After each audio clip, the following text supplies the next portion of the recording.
Good evening students. तो आज शुरू करते हैं 10th क्लास का केमिस्ट्री में जो पहला यूनिट है आपका केमिकल रिएक्शंस एंड इक्वेशन। जैसा कि आप लोगों ने कहा कि सर इसका वीडियो डालिए, तो यूनाइटेड लर्निंग के इस प्लेटफॉर्म पे आप सबका स्वागत है और लेकर चलता हूं आपको केमिस्ट्री में केमिकल रिएक्शंस एंड इक्वेशंस की तरफ। सबसे पहली बात बेटा, केमिकल रिएक्शन क्या होती हैं? What are chemical reaction? Chemical reaction and equation. Equation की बात तो बाद में, पहले ये जाने कि केमिकल रिएक्शन क्या है। बेटा जब कभी भी दो सब्सटेंस, दो कंपाउंड आपस में रिएक्ट करते हैं और उनकी रिएक्शन के वजह से कोई प्रोडक्ट बनता है तो हम कहते हैं ये रिएक्शन हो रही है। ध्यान रखिएगा कि suppose A plus B this gives you C plus D, ये हमने एज्यूम कर लिया, मान लिया कोई रिएक्शन है। A और B ये दोनों आपस में जब रिएक्ट करते हैं, केवल इनके रिएक्ट करने से ही रिएक्शन नहीं हो जाती। रिएक्शन के लिए एक मस्ट कंडीशन है और वो कंडीशन है कि प्रोडक्ट भी बनना चाहिए। अब रिएक्शन में मेन दो चीजें होती हैं, एक वो पार्ट जो रिएक्शन में इन्वॉल्व है यानी रिएक्शन कर रहा है, उसको हम लोग कहते हैं रिएक्टेंट्स। जो बनता है इस पोर्शन को हम लोग कहते हैं प्रोडक्ट, जानते हैं आप लोग। और बीच में जो आप ये एरो देख रहे हैं, ये एरो का मतलब होता है इज इक्वल टू। जैसे सिंपल मैथमेटिक्स में आप लोग इज इक्वल टू का साइन लगाते हैं, वैसे ही केमिस्ट्री में हम लोग डिनोट कर देते हैं। Arrow means this is equal to this one, means when these two react together they will give you this one. It means कभी कभी इसको हम लोग सिंपली गिव्स भी कहते हैं। A plus B gives you C plus D. तो A plus B इन दोनों क्या कहेंगे? रिएक्टेंट्स। जब आप आगे हायर क्लासेस में आएंगे तो इन रिएक्टेंट्स में भी कैटेगरी डिवाइड हो जाती है। इनमें एक चीज को हम लोग बोलते हैं बेस या सबस्ट्रेट और दूसरे को बोलते हैं रिएजेंट। मगर वो चीज अभी आपके कोर्स में नहीं है। अभी ये जान लीजिए कि ये दोनों जो रिएक्शन कर रहे हैं इन्हें क्या बोलते हैं? रिएक्टेंट्स। और जो कुछ बनता है उसे कहते हैं product. And this whole thing is known as a chemical reaction. इस पूरे क्या बोलते हैं? Chemical reaction. Suppose silver nitrate, एक कंपाउंड ले लिया हमने सिल्वर नाइट्रेट AgNO3, और इसमें हम लोगों ने जैसे ही हाइड्रोक्लोरिक एसिड मिलाया वैसे ही AgCl का व्हाइट PPT और HNO3 ये दो चीजें बनती हैं। इसका व्हाइट PPT बनता है।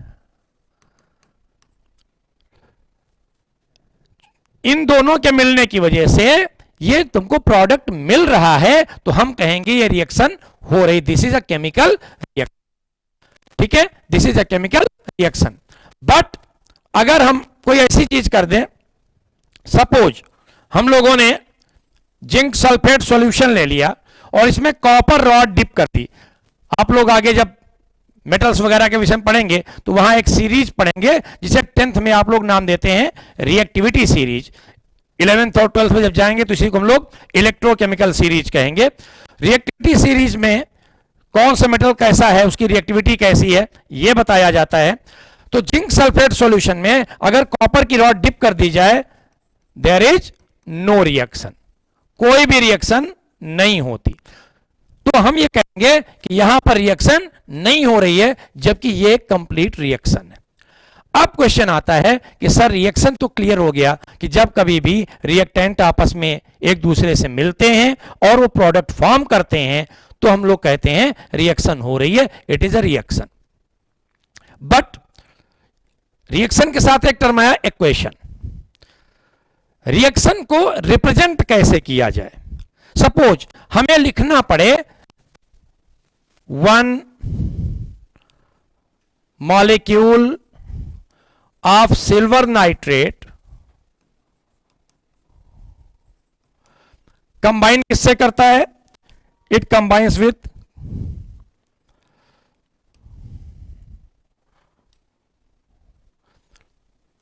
One molecule of HCl।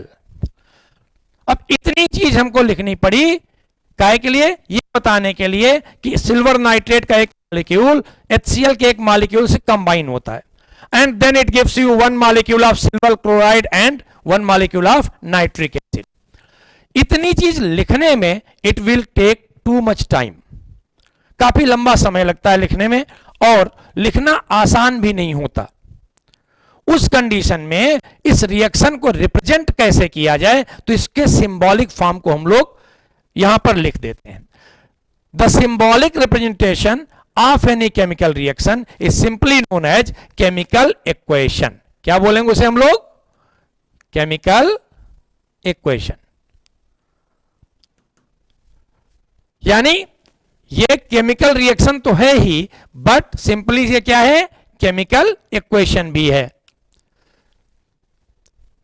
इसी तरीके से कोई भी रिएक्शन आप ले सकते हैं, जो भी रिएक्शन होगी उसका जो सिंबॉलिक रिप्रेजेंटेशन होगा। अब ये सिंबल्स वगैरह आप लोग चूंकि 9th क्लास में ऑलरेडी पढ़ाए होंगे कि सिंबल्स क्या होते हैं, फिर भी कुछ चीजें हैं, छोटी छोटी चीजें, उन्हें ध्यान रखिएगा। जनरली थोड़ा सा कहानी बता दूं बीच की, 9th का भी थोड़ा रिकेप हो जाएगा आपका। जब ये सिंबल्स दिए गए बेटा, तो शुरुआत में सिंबल ऐसा नहीं था कि सिल्वर का सिंबल डायरेक्ट Ag दे दिया गया, हाइड्रोजन का सिंबल H दे दिया गया। शुरुआत में इन लोगों को कुछ डायग्राम से भी रिप्रेजेंट किया गया, बट उन्हें लिखना और ज्यादा टफ था। तो उसके लिए यह तय हुआ कि जो भी उस एलिमेंट का नाम है, उसका जो पहला लेटर है वही उसका सिंबल हो जाएगा। फॉर एग्जाम्पल हाइड्रोजन का सिंबल, हाइड्रोजन, तो हाइड्रोजन का सिंबल क्या हो जाएगा? H। और इसके अलावा अब एक क्वेश्चन और उठा कि सर हाइड्रोजन का सिंबल तो H हो गया, सपोज करिए H से कोई दूसरा नाम आ गया तब, जैसे हीलियम। तो हीलियम के लिए कहा गया कि अगर ऑलरेडी किसी एक लेटर को हम लोग सिंबल के तौर पर यूज कर चुके हैं, तो अब क्या करेंगे? जब दूसरे एलिमेंट का सिंबल लिखना होगा तो पहला लेटर कैपिटल और उसके ठीक बाद वाला लेटर स्मॉल में, तो हीलियम का सिंबल क्या हो जाएगा? He हो जाएगा। बेरिलियम का सिंबल Be, बोरान का सिंबल B, हालांकि बोरान बाद में आता है, बट डिस्कवरी और नेमिंग में बोरान का सिंबल पहले B दे दिया गया, फिर उसके बाद बेरिलियम का सिंबल Be दिया गया। इसीलिए इसी तरीके से अब एक और बड़ी इंटरेस्टिंग इसमें स्टोरी है, पर ध्यान से सुनिएगा, 9th का थोड़ा रिकेप भी हो जाएगा आपका। मैग्नीशियम और मैंगनीज दो एलिमेंट हैं। कहा गया भाई अब बताइए दोनों का सिंबल क्या रखा जाए? मैग्नीशियम का सिंबल। तो अब यहां देखिए क्या है, पहला लेटर भी कॉमन है और दूसरा लेटर भी कॉमन है, Ma दोनों में है। तो अब सिंबल कैसे दिए जाए? अब कैसे तय किया जाए? पहले तो यह था ना कि पहले पहला लेटर हो जाएगा, फिर उसके बाद वाला स्मॉल लेटर में लिख देंगे। इन दोनों में क्या किया गया कि अगर ऐसी कंडीशन है तो तीसरे लेटर पे आ जाएंगे हम लोग, और तब क्या किया गया? मैग्नीशियम का सिंबल Mg और मैंगनीज का सिंबल Mn दे दिया गया। ये तो सिंपल हो गई। कुछ और भी नामों के सिंबल, जैसे कि सोडियम। अब सोडियम को अगर आप लिखें तो सोडियम में बेटा, सोडियम का सिंबल आप लोग जानते हैं क्या होता है? Na। अब आप कहेंगे सर सोडियम में जो नाम हमने लिखा है इंग्लिश में, सोडियम में तो कहीं Na है ही नहीं, फिर सिंबल Na कैसे हो गया? इसी तरीके से पोटेशियम का क्या होता है? K। आयरन का सिंबल Fe, जबकि आयरन में Fe कहीं है ही नहीं। कॉपर ले लीजिए, कॉपर COPPER, जबकि CO है ही नहीं, और CO अगर सिंबल हम ले भी तो CO सिंबल कोबाल्ट का होता है। तो इनका सिंबल कैसे रखा गया? तो इनके एक्चुअली जो नेम लिए गए बेटा वो इंग्लिश नहीं, लैटिन लैंग्वेज से लिए गए, और उस लैंग्वेज में सोडियम को हम लोग नोटियम, पोटेशियम को हम लोग कैलियम, आयरन को फेरम, कॉपर को क्यूप्रम, इस तरीके से। इसी तरह सिल्वर सिल्वर SI होना चाहिए, बट SI तो सिलिकॉन का होता है। सिल्वर का सिंबल क्या लिया गया? सिल्वर का सिंबल लिया गया AG। क्यों? क्योंकि लैटिन लैंग्वेज में इसे क्या बोलते हैं? अर्जेंटम। गोल्ड का सिंबल AU, ठीक है ना। तो इस तरीके से इनके सिंबल्स बनाए गए और तो रिएक्शन का सिंबॉलिक रिप्रेजेंटेशन होता है, वही केमिकल इक्वेशन कहलाता है। केमिकल रिएक्शन क्या होती है? मैंने आपको बताया कि जब दो से ज्यादा भी, कभी कभार रेयर केसेस में दो से ज्यादा रिएक्टेंट आपस में रिएक्शन करते हैं और कोई प्रोडक्ट फॉर्म करते हैं, then this whole thing is known as a chemical reaction. ठीक है, अब आगे चलते हैं। अब आता है केमिकल इक्वेशन। मैंने आपको बता ही दिया क्या होता है, राइटिंग अ केमिकल इक्वेशन। हालांकि अगर अब तक आप लोगों ने ध्यान से सुन लिया होगा, पढ़ा होगा, तो निश्चित तौर पे आप जान गए। मैंने सारी चीजें बता दी कि केमिकल रिएक्शन क्या है, केमिकल इक्वेशन क्या है और लिखते कैसे हैं। फिर भी राइटिंग अ केमिकल इक्वेशन की बात करें तो कैसे लिखेंगे? मैंने कहा कि जो भी आपका कंपाउंड है उसके नेम्स का जो सिंबॉलिक रिप्रेजेंटेशन है उसके थ्रू ही हम एक केमिकल रिएक्शन लिखेंगे। अब उन केमिकल रिएक्शंस में जैसे और कुछ एग्जांपल ले लेते हैं हम लोग। Suppose NaOH plus HCl gives you NaCl plus H2O, means when this is known as, इसका नाम क्या है बेटा? caustic soda, caustic soda, and this is, you know what, hydrochloric acid. This is, you know, sodium chloride, या simply आप लोग इसे common salt कहते हैं। ध्यान रखिएगा, अक्सर बच्चों से जब पूछा जाता है व्हाट इज अ सॉल्ट, आप लोग आगे एक चैप्टर पढ़ेंगे एसिड बेसिस एंड सॉल्ट, तो सॉल्ट पूछ लो तो बच्चा सिंपल एग्जांपल दो देगा, sir salt means NaCl। NaCl, remember this one, NaCl is a salt. ये ठीक है कि NaCl एक सॉल्ट है, बट केवल NaCl ही सॉल्ट है ऐसा नहीं है। सॉल्ट का सिंपल मतलब, अगर बहुत सिंपल लैंग्वेज में बोलना चाहें तो सॉल्ट क्या होता है? जहां पर एक एसिडिक पार्ट हो, एक बेसिक पार्ट हो, या और सिंपल अगर करें तो एक केटायन हो और एक एनायन हो। इन दोनों का जो कॉम्बिनेशन होता है, the simple combination of a cation and an anion is known as a salt. आगे बात करेंगे उसकी हम लोग जब एसिड बेसिस और सॉल्ट की बात करेंगे। और ये तो आप जानते हैं वाटर वेपर। इस रिएक्शन को आगे हम लोग जब टाइप्स ऑफ रिएक्शन पे आएंगे तो वहां डिस्कस करेंगे। इस रिएक्शन का नाम भी है। तो यहां उन्होंने क्या किया, बेस ले लिया है कॉस्टिक सोडा, ये बेस है, एसिड से रिएक्शन करा दी, NaCl और H2O बन गया। तो हम लोगों को सिंपली अगर इसे बोलेंगे तो कैसे बोलेंगे? When caustic soda react with hydrochloric acid then sodium chloride water is obtain. अब इस इक्वेशन को लिखा कैसे? कॉस्टिक सोडा का फार्मूला कॉस्टिक, अच्छा यहां पे ऐड कर दूं कुछ चीजें एक्स्ट्रा भी थोड़ा जानते चलिए। कॉस्टिक सोडा क्यों कहते हैं इसको? सोडा मींस तो चलो सोडियम है, याद रखिएगा बेटा। कॉस्टिक को अगर थोड़ा हिंदी में बोलें तो कॉस्टिक का मतलब होता है, हिंदी में कहते हैं दाहक, यानी जो चीज जला दे। इसके फ्लैक्स आते हैं, छोटे छोटे पीसेस आते हैं, उस पीस को अगर हाथ पे रख दीजिए तो छाला पड़ जाएगा, फफोला पड़ जाएगा आपको। That's why known as caustic soda. ठीक है, तो कॉस्टिक सोडा, कॉस्टिक सोडा का फार्मूला कैसे बनाया रिप्रेजेंट करने के लिए? ध्यान रखिएगा, दो चीजें इसमें। सिंपल इसका नाम है सोडियम हाइड्रोक्साइड। केमिकल नेम क्या बोलते हैं इसको? Sodium hydroxide. सोडियम, अब यहां पर देखिए फार्मूला बनाना सिखा रहा हूं आप लोगों को। सोडियम का formula Na plus, sodium ion, यहां पर आयन की बात करेंगे, सोडियम आयन यानी Na प्लस, और हाइड्रोक्साइड आयन यानी OH माइनस। अब तरीका यह होता है बेटा कि जो चार्ज यहां लिखा होता है इस चार्ज को इसके साथ लिख देते हैं, और यहां पर जो चार्ज लगा होता है इस चार्ज को इसके साथ लिख देते हैं। अगर दोनों साइड का चार्ज सेम है तो दोनों कैंसिल हो जाते हैं।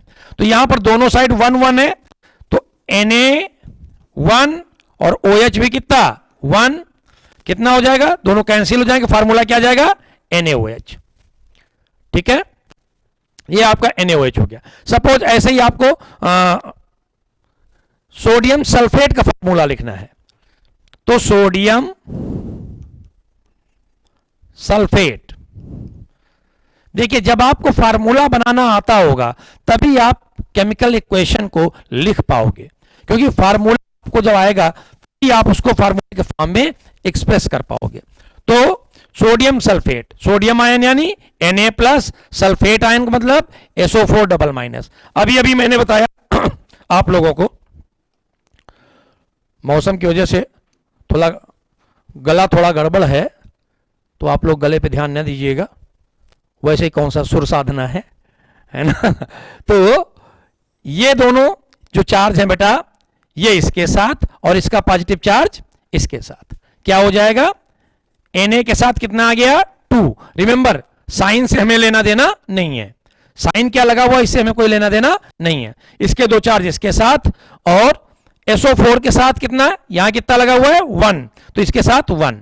तो सिंपल फार्मूला क्या बन गया, Na2SO4।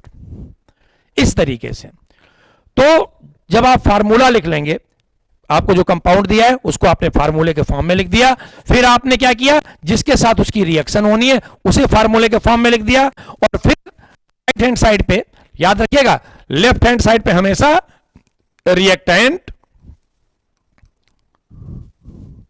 और राइट हैंड साइड पे हमेशा प्रोडक्ट्स, ये लिखे जाते हैं।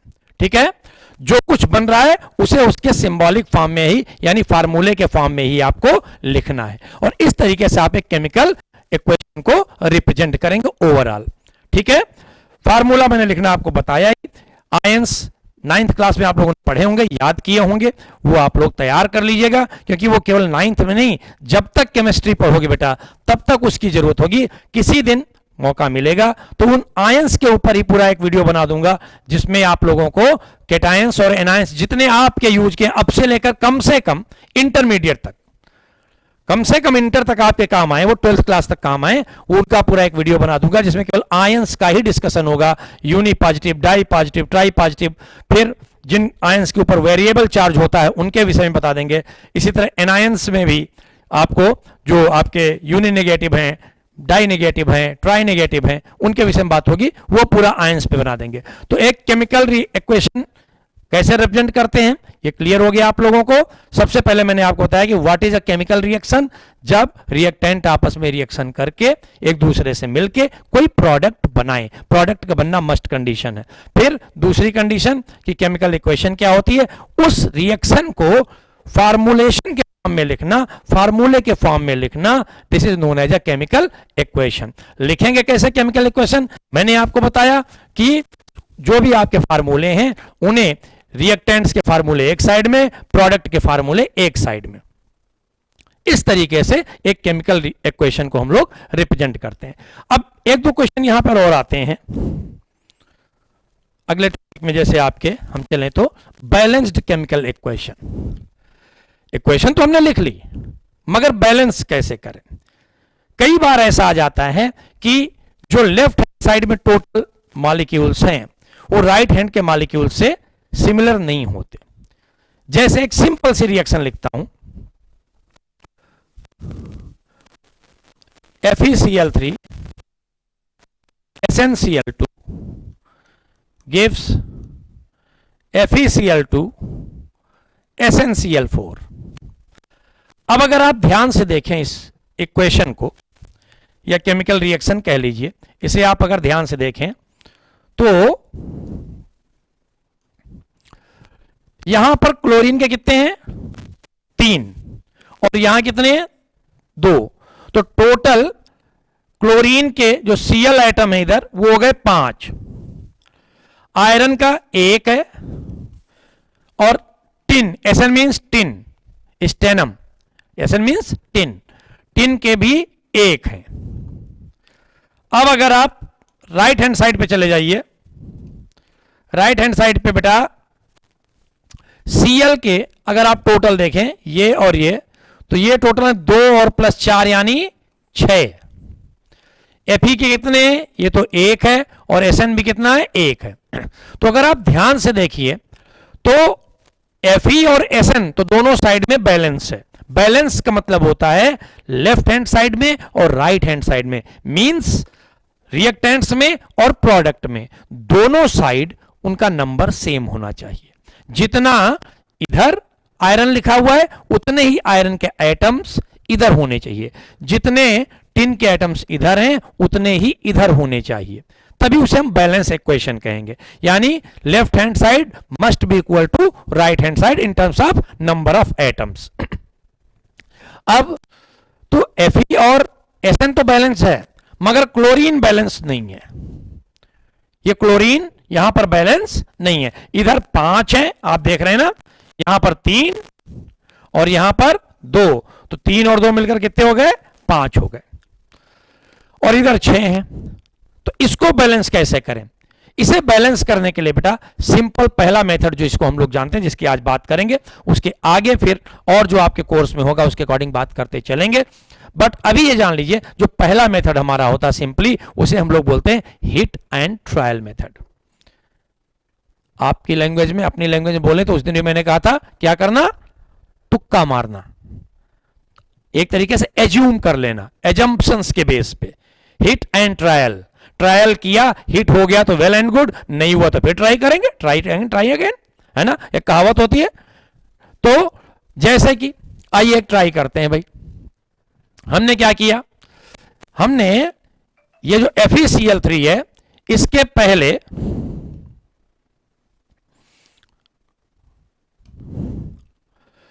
पहले हमने यहां लगा दिया 2।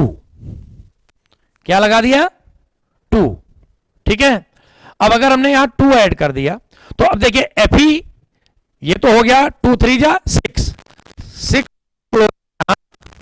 और 2 हो गए यहां, टोटल कितने हो गए? 8, है ना। अब ये तो इधर 8 हो गए, इधर कितने हैं? 6 है। पहली चीज तो अभी क्लोरीन बैलेंस नहीं हुआ है। दूसरी चीज एक और गड़बड़ हो गई, क्या?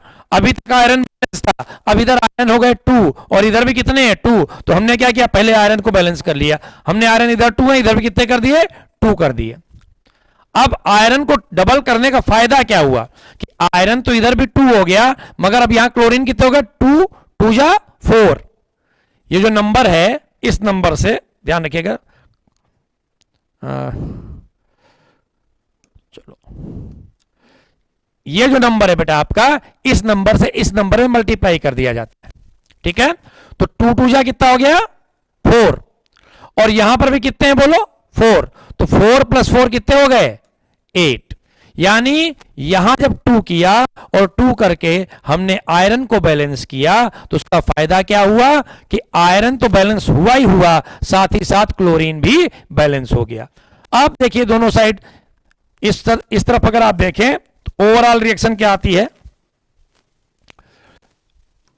अब रिएक्शन वही लिख रहा हूं, 2FeCl3 SnCl2 gives 2FeCl2 plus SnCl4।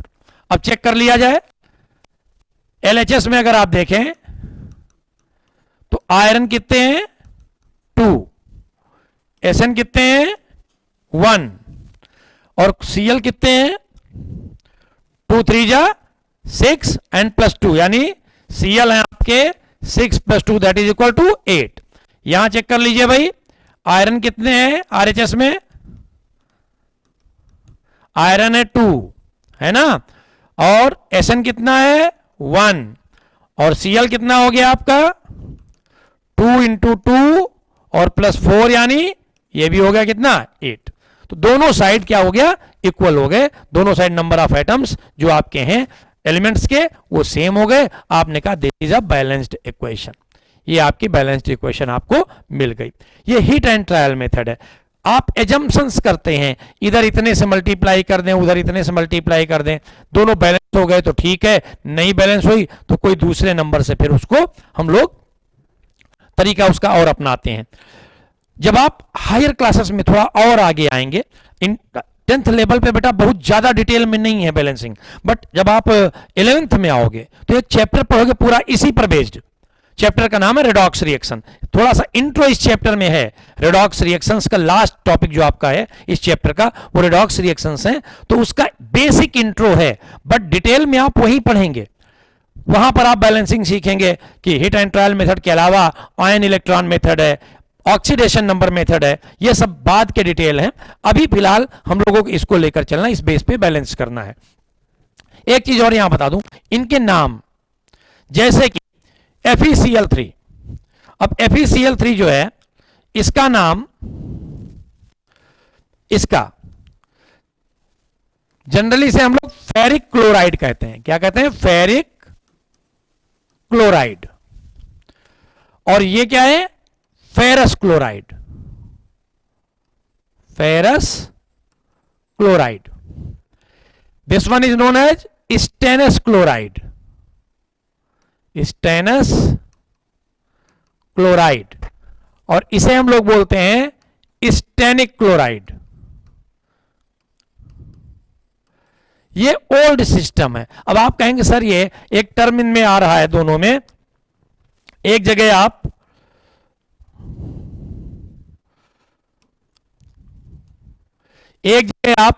इक यूज कर रहे हैं और एक जगह आप अस यूज कर रहे हैं। इसी तरीके से यहां अस और यहां पर इक। ध्यान रखिए ये भी 9th की चीज है, आपके ध्यान से अगर उतर गया तो थोड़ा सा रिकेप कुछ सेकंड्स में याद रखना बेटा। जहां वेरिएबल वैलेंसीज वाले केटायंस होते हैं तो जब वैलेंसी कम होती है उन पर, यानी पॉजिटिव चार्ज की वैल्यू कम होती है, तो उसके नाम के एंड में अस, OUS जोड़ दिया जाता है। जैसे एग्जांपल दे रहा हूं, Cu single plus Cu double plus, तो सिंगल प्लस वाला वैल्यू कम है, इस वजह से इसे बोलेंगे क्यूप्रस और इसे बोलेंगे क्यूप्रिक। वैल्यू जहां ज्यादा होगी उसमें इक, जहां वैल्यू कम होगी उसमें अस। ठीक है? जैसे टिन की केस ले लें तो Sn double plus and Sn+4, तो डबल प्लस वाले को स्टेनस क्योंकि वैल्यू कम है, और 4 वाली वैल्यू ज्यादा है तो स्टेनिक। आयरन में Fe single plus, sorry Fe double plus और Fe ट्रिपल प्लस, तो डबल प्लस वाले को फेरस क्योंकि वैल्यू कम है, और ट्रिपल प्लस वाले को फेरिक क्योंकि वैल्यू ज्यादा है। ये हालांकि ओल्ड सिस्टम है। प्रेजेंट टाइम में 10th में भी मैंने कहा इंट्रो आ गया है आपका, काहे का? ऑक्सीडेशन रिडक्शन का, रेडॉक्स रिएक्शन का। तो अब करंट टाइम पर जब इनके नाम लिखते हैं तो हम लोग इसको लिखते हैं आयरन, फिर हम लोगों ने ब्रैकेट लगा दिया और रोमन लेटर में आगे लिख दिया 3 क्लोराइड। इसका नाम होता है टिन 2 क्लोराइड। अभी बता रहा हूं ये 2 और 3 क्या है। इसका नाम आयरन 2 क्लोराइड और इसका नाम है टिन 4 क्लोराइड। क्लोराइड एक्चुअली बेटा ये जो आप रोमन में 2 3 लिखा देख रहे हैं, ये 2 और 3 या 4 जो वैल्यू आई है ये इनकी ऑक्सीडेशन नंबर है। किसकी? मेटल्स की, आयरन की और टिन की। इधर आयरन की ऑक्सीड, अब ये क्वेश्चन ये भी उठता है कि ऑक्सीडेशन नंबर क्या है, तो मैंने कहा कि बहुत डिटेल नहीं है, फिर भी अब टर्म आ गया तो थोड़ा सा जान लेना चाहिए। ऑक्सीडेशन नंबर का सिंपल मीनिंग होता है बेटा कि उस एटम पर उस समय, जिस समय वो उससे जुड़ा, किससे जुड़ा है? Cl से जुड़ा है। जब ये इस Cl से जुड़ा है उस कंडीशन में इस आयरन पर कितना टोटल चार्ज प्रेजेंट है। तो अभी अभी मैंने आपको फार्मूला बनाना सिखाया। अगर FeCl3 का फार्मूला आप लिखना चाहें, फेरिक क्लोराइड, Fe और Cl, Cl पर कितना चार्ज होता है आप जानते हैं, -1, और आयरन पे कितना होता है? प्लस का, यहां कितना हो जाएगा? क्योंकि आपको अभी बताया था मैंने, क्या? ये वाला चार्ज इसके साथ लिखा जाता है और ये वाला चार्ज इसके, तो यहां Fe क्या हुआ? 1, यानी जो Cl पर चार्ज होगा क्या होगा? -1। जानते हैं Cl क्लोराइड आयन, और Cl पर कितने एटम? 3, तो इस पर पॉजिटिव चार्ज कितना आ जाएगा? प्लस का 3 आ जाएगा। इस तरीके से आयरन की ऑक्सीडेशन नंबर यहां कितनी हो जाएगी, +3। तो लेटेस्ट फॉर्म में जो लिखा जाता है वो इसी तरह लिखा जाता है, आयरन 3 क्लोराइड, इसे टिन 2 क्लोराइड, क्योंकि टिन की ऑक्सीडेशन नंबर यहां 2 हो जाएगी, आयरन 2 क्लोराइड और टिन 4 क्लोराइड। इस तरीके से हम लोग रिप्रेजेंट करते हैं, बैलेंस करते हैं केमिकल इक्वेशंस को। इसके आगे के जो और वीडियोज होंगे इस चैप्टर के, वो आपको टाइम टू टाइम मिलते रहेंगे। बहुत जल्दी इसके बाद वाला वीडियो आपके लिए लेके आऊंगा। एक बार इस चैप्टर को पूरी तरीके से एक्सप्लेन करने के बाद फिर आप लोग जो क्वेश्चंस हैं कमेंट बॉक्स में भेजिएगा कि सर हमारे ये डाउट्स हैं, उन डाउट्स पे भी एक पूरा वीडियो बन जाएगा जिससे आपकी सारी प्रॉब्लम सॉल्व हो जाए। बस एक काम आप सबको करना है, जुड़े रहिए, साथ में रहिए, पढ़ते रहिए यूनाइटेड लर्निंग के इस प्लेटफॉर्म पे। Thank you.